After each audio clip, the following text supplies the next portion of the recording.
Welcome to UPSC पे चर्चा with विशाल। तो लास्ट लेक्चर में हम देख चुके थे लिविंग रिपोर्ट 2022 से पहले, लेकिन अब मैं आपको बताता हूँ कि इसमें आपको क्या क्या रीड करने की ज़रूरत है। देखो, अभी इसको रीड करने की ज़रूरत नहीं है क्योंकि अभी 2024 वाली जो रिपोर्ट आ गई है वो मैं आपको एक अलग से वीडियो लेके आऊँगा जो कि आप उसमें जाके देख सकते हैं।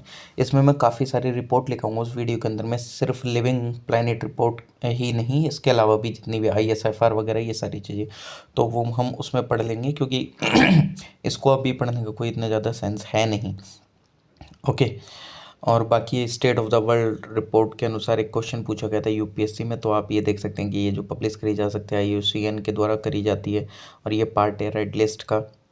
और जो ये फाउंड ने देखा कि जो half of the existing bird species है वर्ल्ड वाइड में वो सस्पेक्टेड है कि वो उनका जो डिक्लाइन आपको देखने को मिल रहा है। तो आप इसको अटैम्प्ट कर सकते हैं अब वीडियो पोस्ट करके, ठीक है। तो जिससे कि आपको पता भी चल जाएगा कि आपके PYQ कितने अच्छे हैं। अब देखो भाई, कॉजेस बिहाइंड बायोडाइवर्सिटी लॉस, इसके पीछे क्या कारण हो सकता है। वही जो मेन रीज़न रहते हैं कि इकोलॉजिकल सक्सेशन आपको देखने को मिल जाएगा, मास एक्सटेंशन इवेंट देखने को मिल जाता है क्योंकि बायोडाइवर्सिटी क्लाइमेट चेंज, वो बायोडाइवर्सिटी जो इफेक्ट होती है किसकी वजह से, क्लाइमेट चेंज वगैरह हो जाता है, हंटिंग हो जाती है, पोल्यूशन, इन्वेजिव स्पीसीज आ जाती हैं, ठीक। तो इन सब की वजह से उनका क्या होता है कि मतलब जो लॉस है वो होने लगता है, हैबिटेट लॉस एंड फ्रेगमेंटेशन। अगर आप देखें तो लगभग अमेजोन जो फॉरेस्ट है हम उनको क्या बोलते हैं, लंग्स ऑफ द प्लेनेट उनको कहा जाता है, लेकिन due to because of climate change तो अब ये भी धीरे धीरे डिग्रेड होने लगे हैं और काफ़ी जो ह्यूमन इंटरफेरेंस है वो बढ़ता हुआ आपको देखने को भी मिल जा रहा है। इसकी वजह से क्या हो रहा है कि जितने भी जो एनिमल्स वगैरह हैं वो बेचारे अफेक्ट हो रहे हैं उस चीज़ से और उनका लॉस आपको देखने को मिल जाता है काफ़ी ज़्यादा। और कॉन्सिक्वेंस क्या है कि barrier effect and associated damage, obviously बात है जब अगर उनको डैमेज हो रहा है तो आपको भी ज़रूर डैमेज होगा।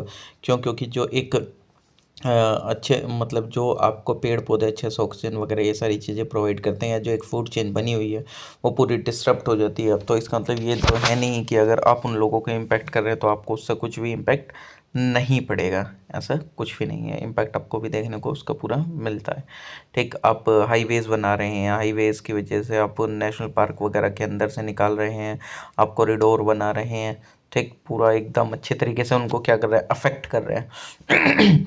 एलियन स्पीसीज इन्वेजन, यानी कि जो बाहर की जो स्पीसीज़ है वो आ जाती है वहाँ पे, यानी कि जो वहाँ की एंडेमिक स्पीसीज़ नहीं है लेकिन कुछ ऐसे पेड़ पौधे नहीं ग्रो हो जाते या बाहर से कोई जानवर वगैरह आ जाता है तो वो उसको भी पूरी तरीके से इम्पैक्ट कर देता है। अब जो वहाँ का जो एक नेचुरल वे है रहने का वो पूरी तरीके से इम्पैक्ट हो जाता है, तो जो नेचुरल हैबिटेट है वो बेचारे डिस्टर्ब हो जाते हैं, इन सब चीज़ों से वो झेल नहीं पाते हैं। अब उसकी वजह से क्या हो जाता है कि जो काफ़ी सारे जो वेजिटेशंस है उसका भी डिस्ट्रक्शन होने लगता है। मान लीजिए कि कोई वहाँ पे जानवर रह रहे हैं, वो पेड़ वगैरह को इन सबको इम्पैक्ट नहीं कर रहे, लेकिन बाहर से इन्वेजिव स्पीसीज़ आई और उसने पूरे तरीके से उन सारे पेड़ों को ख़राब कर दिया, तो जो वहाँ की स्पीसीज़ रह रही है उनको पेड़ों की सख्त ज़रूरत थी तो वो स्पीसीज़ इम्पैक्ट होगी, तो डिस्ट्रक्शन ऐसे ही आपको देखने को मिला। सोला वेजिटेशन जो कि एक ट्रॉपिकल माउंटेन फॉरेस्ट है जो कि वेस्टर्न घाट्स में आपको देखने को मिलता है, जो कि काफ़ी ज़्यादा हाई एल्टीट्यूड्स पे आपको देखने को मिलेगा। ओके। तो यहाँ पे भी इसका एक तरीके से अगर आप देखेंगे तो ये काफ़ी ज़्यादा इम्पैक्ट हो रहा है, ठीक। क्योंकि यहाँ पे एक तो वो फोग वगैरह बहुत कम आपको देखने को मिल जा रहा है, ठीक। और इनविजिबल स्पीसीज़ हैं, यूकेलिप्टस टी प्लांटेशन वगैरह ये सारी चीज़ें जो हैं ये कहीं ना कहीं इफ़ेक्ट कर रही हैं वहाँ के जो फॉरेस्ट को। हाउ आर मतलब ये किस तरीके से जो इंट्रोड्यूस होती है कि इकोसिस्टम में इन्वेजिव स्पीसीज, या तो क्लाइमेट चेंज की वजह से कुछ जो इन्वेजिव प्लांट है वो ग्रो होना स्टार्ट हो जाते हैं, ठीक। नए नए एरियाज़ में मतलब उनको वहाँ पे वैसी कंडीशन मिल जाती हैं तो फिर वो ग्रो हो जाते हैं, या बाहर कहीं एक अदर फॉरेस्ट से कोई भी जानवर वगैरह आ जाते हैं, ठीक। तो उस सब चीज़ों से ये वहाँ पे इंट्रोड्यूस हो जाते हैं। नेटिव लाइफ को उससे पूरी तरीके से क्या हो जाता है, एकदम थ्रेट होने लगता है। क्यों? क्योंकि पूरा जो फूड वेब है वो पूरी तरीके से चेंज हो जाता है, डिस्ट्रॉय हो जाता है। जो फूड चेन है वो पूरी तरीके से ख़त्म हो जाती है क्योंकि जो नेटिव स्पीसीज़ होते हैं उनको वो सारी चीज़ें मिल नहीं पाती, इन्वेजिव स्पीसीज़ आके उन पर कब्जा कर लेती है। ओवर एक्सप्लॉयटेशन आपको देखने को मिल जाता है काफ़ी सारी चीज़ों का, ठीक। और उसके वजह से जो एक लार्ज लेवल पे स्पीसीज़ का क्या हो जाता है, बहुत ज़्यादा लॉस आपको देखने को मिलेगा। स्पेसीज़ का एक्सटेंशन आपको देखने को मिलेगा। काफ़ी सारे प्रोसेस हैं जो कि कोज करते हैं एक्सटेंशन, डिटर्मिनिस्टिक प्रोसेस जो कि आपको देखने को मिल जाता है कई बार ग्लेशिएशंस की वजह से या ह्यूमन इंटरफेरेंस की वजह से या डिफोरेस्टेशन की वजह से, स्टोकेस्टिक प्रोसेस की वजह से, यानी कि अगर आप देखेंगे तो जो रिप्रोडक्शन है इंडिविजुअल्स का वो भी कई बार अफेक्ट हो जाता है अनएक्सपेक्टेड चेंजेस को लेके, वेदर पैटर्न में, फूड सप्लाई में, डिसीजेस में। ठीक, तो इस वजह से उनका पूरा एकदम जो एक रहने सहने का जो एकदम पूरा तरीका है वो पूरा ही चेंज हो जाता है। ओके, जेनेटिकली मॉडिफाइड ऑर्गेनिज्म में कई बार हो जाते हैं, मतलब जस्ट लाइक हम क्या कर देते हैं उनके डीएनए में ऑल्ट्रेशन कर दिया या आर्टिफिशियली जेनेटिक इंजीनियरिंग टेक्नोलॉजी का इंट्रोड्यूस करके उनके अंदर में कुछ इंसर्शन कर दिया, तो उनकी वजह से क्या होता है पूरी तरीके से जो एक नेचुरल म्यूटेशन वगैरह होता है वो पूरा इम्पैक्ट हो जाता है। जो नेचुरल वे में जो चीज़ें चल रही होती हैं वो हम उसको पूरा एकदम तहस नहस कर देते हैं अपने फ़ायदे के लिए, है कि नहीं। जैसे हम बीटी कॉटन वगैरह बना रहे हैं, अब जैसे कोई भी स्पीसीज़ है वो किसी कारणवश है तभी तो उसका एग्जिस्टेंस है ना, लेकिन हम उसको अपने लिए सारी चीज़ें क्या कर देते हैं मॉडिफाइड कर देते हैं। अब उसका भी इम्पैक्ट आपको देखने को मिल ही जाता है। ठीक, तो ये सारी चीज़ें हैं जिसकी वजह से उसमें पूरा इम्पैक्ट आपको देखने को मिल जाता है। ट्रेड होता है, आपको देखने को मिल जाता है कि वाइल्ड लाइफ में आपको ट्रेड भी काफ़ी हद तक लार्ज लेवल पे देखने को मिल जाता है, जो बायोडाइवर्सिटी और जो वाइल्ड लाइफ एनिमल्स वगैरह इन सब का। ठीक, पोल्यूशन क्लाइमेट चेंज तो काफ़ी ज़्यादा इम्पैक्ट करता ही है, वहाँ क्या पूरा ओशन को एसिडिफिकेशन कर देता है, क्लाइमेट वल्नरेबिलिटी आपको देखने को मिल जाती है। इसके कॉन्सिक्वेंसेस क्या है कि वहाँ के जो लाइवलीहुड है वो पूरी तरीके से इम्पैक्ट हो जाता है, और जो food and nutritional security crisis वो बहुत ज़्यादा बढ़ जाता है, ह्यूमन एनिमल कॉन्फ्लिक्ट बढ़ जाते हैं। क्यों, आपने नहीं देखा होगा कि जैसे शहरों में जो जानवर है वो आने स्टार्ट हो जाते हैं, क्यों, क्योंकि हमने उनकी जगहों पर उनके पेड़ उड़ काट के अपने घर वगैरह बना लिए, होटल्स वगैरह बना लेते हैं लोग। ठीक, तो पूरी तरीके से वो उनका जो जीवन है वो इम्पैक्ट हो जाता है, क्रॉप एंड प्रॉपर्टी डैमेज आपका बहुत ज़्यादा देखने को मिल जाएगा, आर्टिफिशियल नेचुरल बैरियर्स काफ़ी ज़्यादा क्रिएट हो जाते हैं, रिलोकेशन हो जाता है ह्यूमन पॉपुलेशन सेटलमेंट का, वो उनके घरों में हम जाके रह रहे हैं, मतलब जानवरों के घरों में हम जाके रह रहे हैं, और जानवर हमारे घरों में नहीं आते हैं, हम जानवरों के घरों में रहने गए हैं, तो तब बेचारे वो अपना घर ढूंढ रहे हैं, कहाँ है उनका घर, कहाँ नहीं है एक तरीके से। तो पूरा एक जो एक नेचुरल प्रोसेस है वो हम तहस नहस कर दिए हैं। ठीक, तो इसको आप देख सकते हैं। ओके, चलिए आगे देखते हैं। Increase zoonosis due to habitat loss, zoonosis diseases वगैरह। जूनोसिस डिसीजेस का मतलब क्या होता है कि जो डिसीजेस एनिमल से ह्यूमन में फैलती है, ठीक, कोई भी डिसीज़ जो कि एनिमल से ह्यूमन में आई है तो उसका आपको इंक्रीमेंट देखने को मिल जाता है हैबिटेट लॉस की वजह से, क्योंकि ये जो डिसीजेस हैं वो डायरेक्टली फिर ट्रांसफ़र होने लगती हैं, चाहे वो कोविड-19 ही क्यों ना हो, इबोला वायरस ही क्यों ना हो। ठीक, क्योंकि उन सब चीज़ों के जिम्मेदार ही हम हैं। ओके, तो चलिए ये वाला जो चैप्टर है वो यहीं पे फिनिश होता है। चैप्टर नंबर 9 स्टार्ट करते हैं, बायोडाइवर्सिटी कंजर्वेशन। बायोडाइवर्सिटी कंजर्वेशन अगर आप देखें तो इसका मतलब क्या है कि हम कंजर्व करना है इकोलॉजिकल एंड जेनेटिक डाइवर्सिटी वगैरह इन सबको, मतलब कुल मिला के जो एक नेचुरल प्रोसेस है, जो एक नेचुरल फ्लो है इकोसिस्टम का, उसको हम बना के रख सकें, तो हम उसको किस तरीके से कंजर्व करके रख सकते हैं जो भी स्पीसीज़ वगैरह हैं। और वो हम जो उनको कंजर्व करके रखते हैं वो दो प्रोसेस में रखते हैं, एक होता है इन सिटू कंजर्वेशन, एक होता है एक्स सिटू कंजर्वेशन। देखो सबसे पहली बता दें कि इन सिटू कंजर्वेशन क्या होता है कि जो कंजर्वेशन हम जहाँ पे जो रह रहे हैं वहीं पे जाके उनका कंजर्वेशन कर रहे हैं। मतलब मान लीजिए कि आप अपने घर में रह रहे हैं और आपको अगर चोट वगैरह लगी है, आपका एक्सीडेंट वगैरह हुआ है, तो आपकी जो देख रेख है वो हम आपके घर में ही आके कर रहे हैं। ये नहीं कि आपको आप अगर मान लीजिए कि आप दिल्ली में रह रहे हैं तो आपको मुंबई शिफ्ट करा के वहाँ पे आपका पूरा कंजर्वेशन कर रहे हैं, एक तरीके से आपकी मतलब देख रेख कर रहे हैं। अगर हम आपके घर में ही जहाँ पे आप रह रहे हैं बचपन से, जहाँ से जब से आपका जन्म हुआ आप वहीं पे रह रहे हैं और वहीं पे जाके आपका ट्रीटमेंट चल रहा है, आपको कहीं नहीं लेके गए हैं, तो वो हो गया इन सिटू। लेकिन वहीं से आपको अगर कहीं रीलोकेट करके वहाँ पे आपका कंजर्वेशन करा जा रहा है या एक तरीके से आपका देख रेख करा जा रहा है, हम आपको दिल्ली से मुंबई ले गए हैं, तो वो है एक्स सिटू। तो ऐसे ही इन सिटू कंजर्वेशन में जैसे कि हम ऑन साइट जाके प्लांट और एनिमल का कंजर्वेशन करते हैं, जैसे बायोस्फीयर रिजर्व हो गया, नेशनल पार्क हो गया, सेंचुरीज हो गया, रिजर्व फॉरेस्ट हो गया, या प्रोटेक्टेड फॉरेस्ट हो गया, नेचुरल रिजर्व हो गया। ये क्या है, नेचर रिजर्व हो गया, ये सारे इंस्टीट्यूट कंजर्वेशन है, यानी कि जहाँ पे जो जानवर रह रहा है, जो हैबिटेट रह रही है, हम वहाँ पे जाके ही उनका कंजर्वेशन कर रहे हैं। रिजर्व एंड प्रोटेक्टेड फॉरेस्ट जो है बेसिकली वो डिक्लेयर करे जाते हैं एक नोटिफिकेशन के द्वारा, एक रेस्पेक्टिव स्टेट गवर्नमेंट के द्वारा, जो कि प्रोटेक्शन मिलती है उनको under Indian forest act 1927। Typically जो रिजर्व फॉरेस्ट है उनका जो मतलब जो स्टेटस है वो अपग्रेड होता है वाइल्ड लाइफ सेंचुरीज से, फिर बाद में नेशनल पार्क में। ठीक, फिर बाद में उनको एक हायर डिग्री ऑफ प्रोटेक्शन मिलती है एंड गवर्नमेंट फंडिंग भी अच्छी तरीके से मिलती है। और जो प्रोटेक्टेड फॉरेस्ट एंड जो रिजर्व फॉरेस्ट हैं वो डिफरेंट हैं एक सिंगल एस्पेक्ट में, यानी कि जो एक्टिविटीज़ वगैरह का मतलब जैसे नेशनल पार्क क्यों डिफरेंट है, वाइल्ड लाइफ सेंचुरीज है और ये रिजर्व फॉरेस्ट है ये सब, तो उनमें सिर्फ एक्टिविटीज़ का फ़र्क होता है कि जैसे राइट टू एक्टिविटीज़ मिली हुई होती हैं, हंटिंग ग्रेजिंग वगैरह कहाँ रिजर्व फॉरेस्ट में। ठीक मतलब एक in reserve forest are banned unless, okay okay, मतलब देखो ये जो राइट टू एक्टिविटीज़ का ही फ़र्क होता है इन सारे मतलब national park wildlife sanctuary इन सब में अगर आप देखेंगे तो रिजर्व फॉरेस्ट में ये सारी चीज़ें बैंड हैं जब तक कोई एक स्पेसिफिक ऑर्डर ना इशू हो।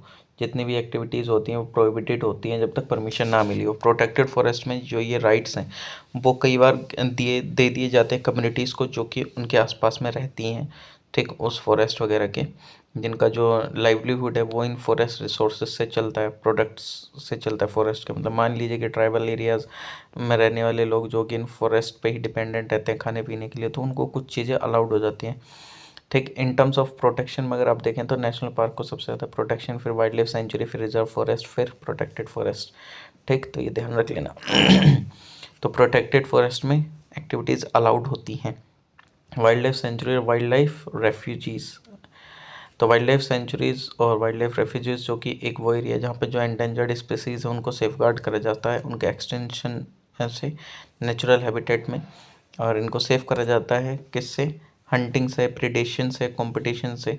और ये जो तीनों चीज़ें ये हम प्रीवियस चैप्टर्स में पढ़ चुके हैं, तो आप प्रीवियस लेक्चर जाके देख सकते हैं मेरा। ठीक, और जो सेंचुरी है फिर बाद में इस चीज़ को प्रमोट करा जाता है नेशनल पार्क में। जो वाइल्ड लाइफ सेंचुरी है वो डिक्लेयर करी जाती है नोटिफिकेशन के थ्रू। इसमें कोई भी एक लेजिस्लेशन को पास करने की ज़रूरत नहीं होती है उस स्टेट गवर्नमेंट के द्वारा, और ये होता है किसके अंदर में, वाइल्ड लाइफ प्रोटेक्शन एक्ट 1972 के।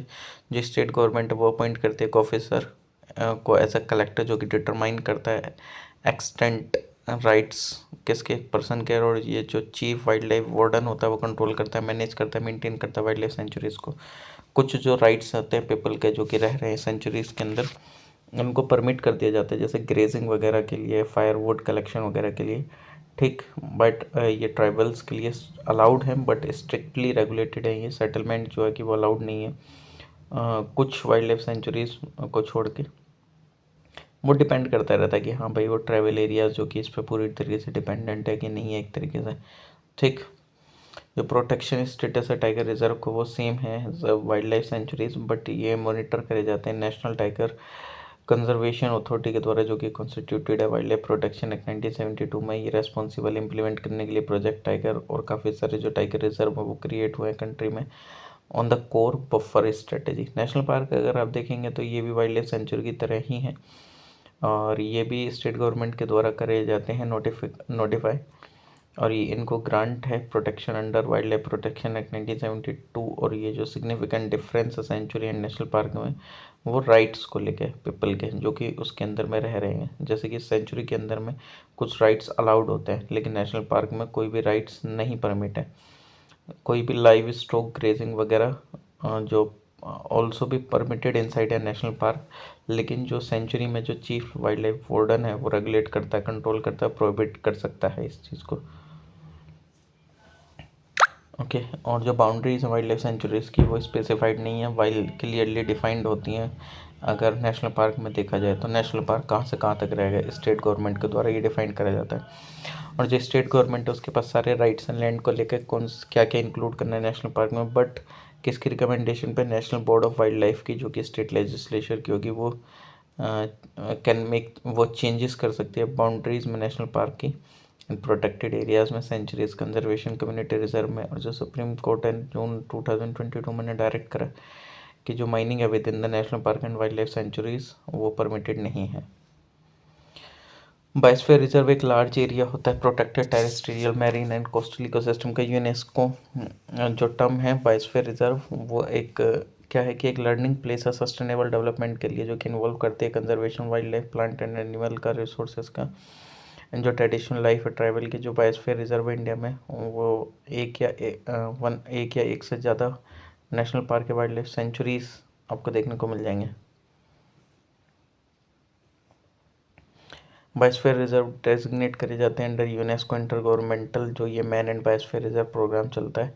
नेशनल गवर्नमेंट जिस टाइम पर नोमिनेट करती है उसके बाद ये इंटरनेशनली रिकॉग्नाइज करी जाती है यूनेस्को के MAB जो प्रोग्राम है, man and biosphere reserve programme. But ये एडमिनिस्टर होते हैं under the sovereign jurisdiction countries की, और जो डेजिग्नेशन है साइट का एज अ बायोस्फीयर रिजर्व वो अफेक्ट नहीं करता लीगल स्टेटस को, लैंड के, फॉरेस्ट के एंड रेगुलेशंस को, नेचुरल रिसोर्सेज एंड उनकी ओनरशिप को लेके।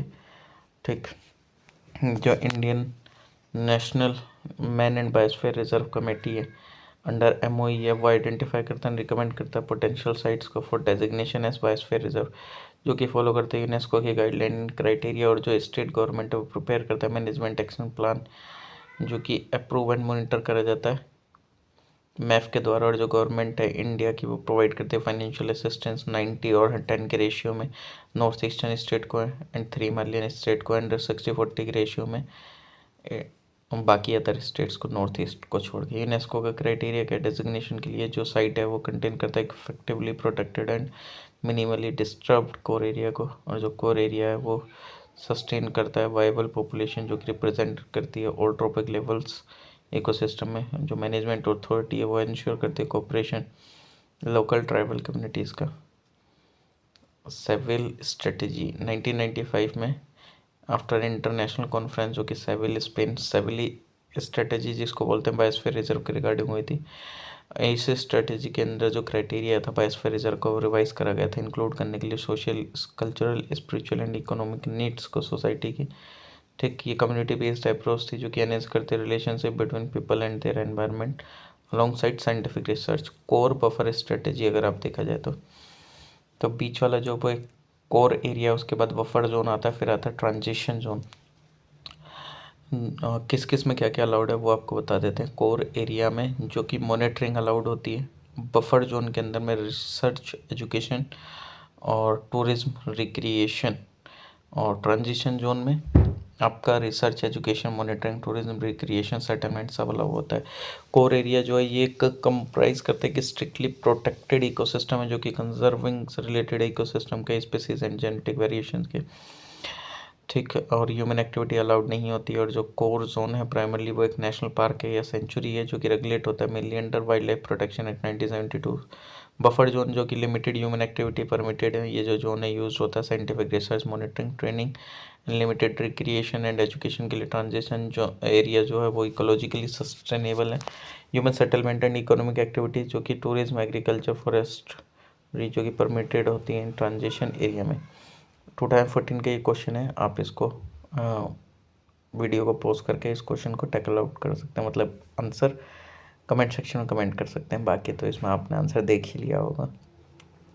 इको सेंसिटिव जोन अगर आप देखेंगे तो ये एरिया जो कि नोटिफाइड करे जाता है ministry of environment, forest and climate change के द्वारा around national park and wild life sanctuaries का। और जो पर्पस है ESZ का वो प्रोवाइड करता है प्रोटेक्शन पार्क को एंड सेंचुरीज को, और एक्ट करता है एज अ शॉक एब्जॉर्बर। और ट्रांजिशन जोन मिनिमाइज करने के लिए forest depletion and human animal conflict को। और national wildlife action plan है 2002-2016 के बीच में, तो MOEF जो इसने स्टिपुलेट करा है स्टेट गवर्नमेंट जो कि डिक्लेयर करती है land falling within 10 kilometre of the boundaries of national park and wildlife sanctuary as eco fragile zone of ESZ under the environment protection act 1986। और जो national wildlife action plan है 2002-2016 का MOEF, उसने जैसे ये तो अभी मैंने बता ही दिया, उसने स्टिपुलेट करा था स्टेट गवर्नमेंट को फिर डिक्लेयर कर सकती है लैंड फिलिंग 10 किलोमीटर के अंदर बाउंड्रीज को लेकर national park and wildlife sanctuaries की as a eco fragile zone under environmental protection act 1986। और जो विद है ESZ की जो टाइप है रेगुलेशन का वो वेरी करता है from protected area to area. और जो गवर्नमेंट ऑफ इंडिया है वो ऑल्सो नोटिफाई करती है एरियाज को भी on 10 kilometre as ESZ if जो वो होल्ड कर लेते हैं larger ecological important sensitive corridors को। और जो सुप्रीम कोर्ट है जून 2022 में उसने डायरेक्ट करा कि जितनी भी protected forest natural national park and जो वाइल्ड लाइफ सेंचुरीज़ हैं अक्रॉस द कंट्री उनका एक should have a mandatory ecosystem zone, कितने किलोमीटर में, मिनिमम 1 किलोमीटर स्टार्टिंग, जो कि कहाँ से होगी, demarcated from their demarcated boundaries. ESZ area जो है कि वो बेस्ड है कोर एंड बफर मॉडल पे मैनेजमेंट का, और जो कोर एरिया है उसका लीगल स्टेटस है नेशनल पार्क का, जो बफर एरिया है ओवर उसको कोई भी लीगल स्टेटस नहीं है नेशनल पार्क का, एंड वो कुड बी एक reserve forest, wildlife sanctuary और टाइगर रिजर्व।